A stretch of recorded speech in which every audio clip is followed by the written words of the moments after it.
The many industry-sponsored bills designed to regulate the Internet and the speed with which they made their way through Congress this year made clear that supporters of an open web are outspent, outlobbied, and outorganized. This session is a reminder that average citizens and law students have a place in legislative advocacy, and that there are some basic steps that they must take to have their voices heard by members of Congress.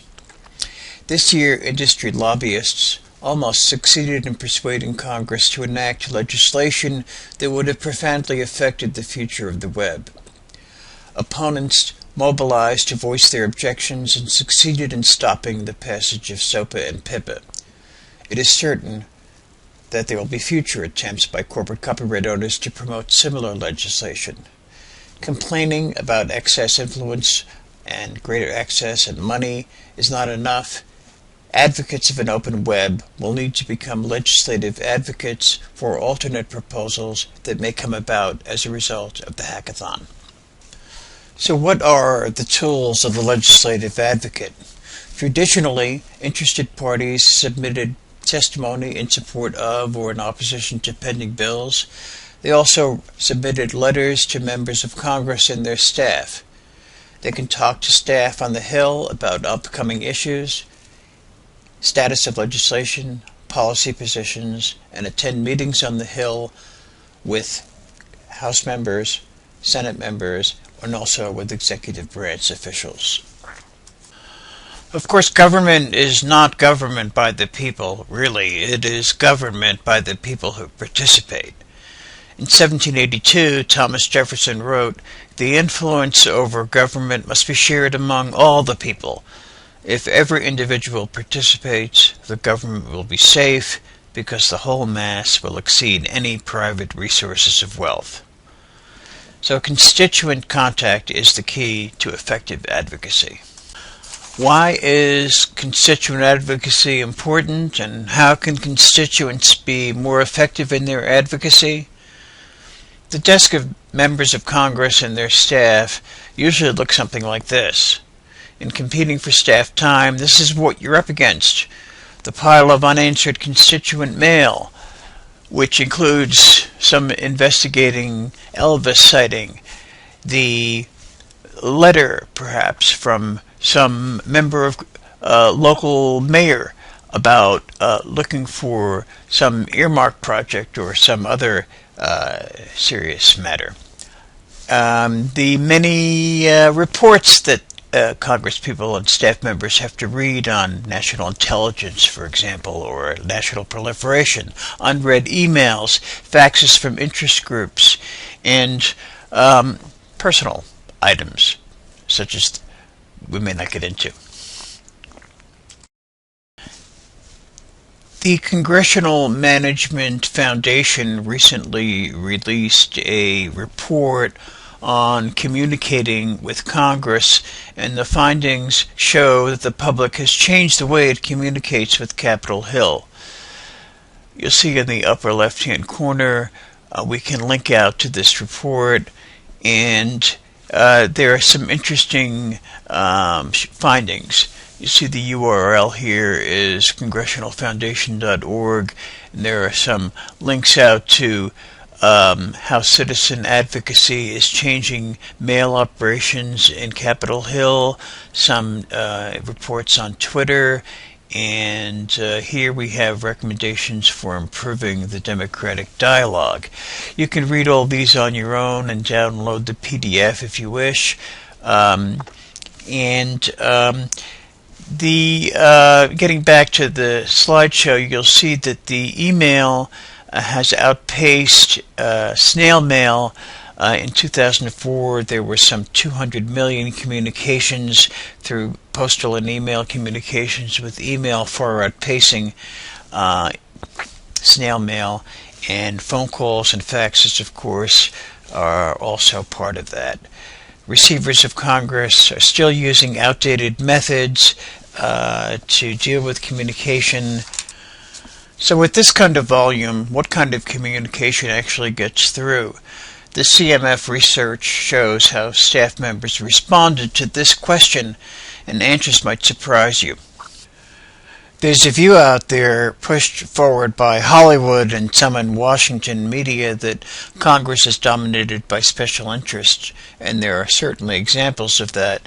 But this chart shows how staff members view it and how they responded in an anonymous survey.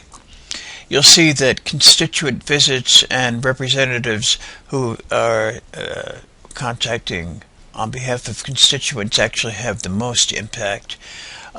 Lesser forms of impact are in form letters, emails, and faxes, and this is a useful thing to know in terms of planning visits to Congress. The idea that lobbyists have the most influence may not be as accurate as we might think. This quote from a U.S. Senator shows that the heavy lifting is actually done by citizens, not lobbyists. Truly effective legislative advocacy builds on forming coalitions with non-governmental organizations that have similar interests. For example, earlier this year, the American Association of Law Libraries Legislative Action Council started a letter-writing campaign in opposition to SOPA and PIPA, and it was successful.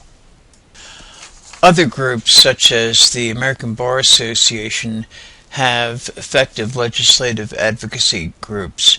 This slide shows the Grassroots Action Center, which has useful tips on how to get the most out of visits to members of Congress and their staff.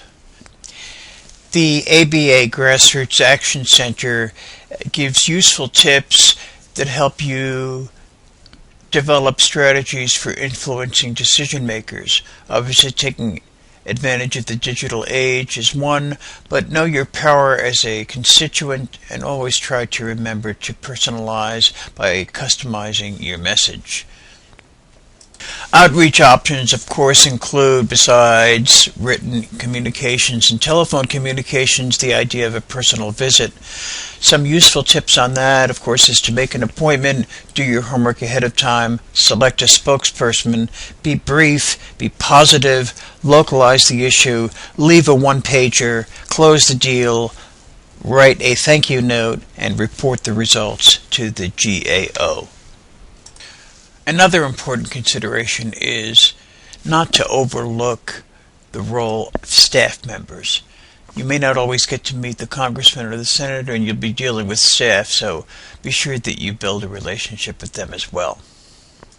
The ABA Grassroots Action Center has some materials on grassroots materials about using Twitter. It's Capitol Hill Basics and communicating with Congress.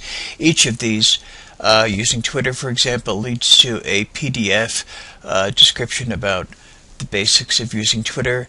And the other ones that are useful to look at, Capitol Hill Basics, which is pretty essential that you might want to explore on your own, which talk about some roles of congressional staff, which indicated as important, the roles of committees, which you ought to know, and all of that is very useful. Communicating with Congress, the basics on that, about how to draft emails and forms of address, and suggestions for personal visits and tips for phoning Congress are also very important. So do your homework. As it says, this Grass Action Center is a useful site. One additional important skill that effective legal advocates need to know is how to track legislation. Here you'll see a screenshot of thomas.gov, the government website that gives summaries and statuses of pending bills, and also allows you to look at previous legislation. It's an important skill that you ought to know how to use. A second source is governmenttrack.us, a tool by Civic Impulse, which helps the public research and track the activities in Congress and attempts to promote and innovate government transparency and civic education. Finally, knowing about the committee structure in the House and Senate is very important to every legislative advocate to know more You should look at the government websites, check on the different committees, see who the people are on those committees so that you can be a more effective literate advocate. Lastly, to learn more, consult the library for material like this book, the Congressional Procedures and the Policy Process, so that you can familiarize yourself with how Congress works and get a better understanding so you can be a better advocate.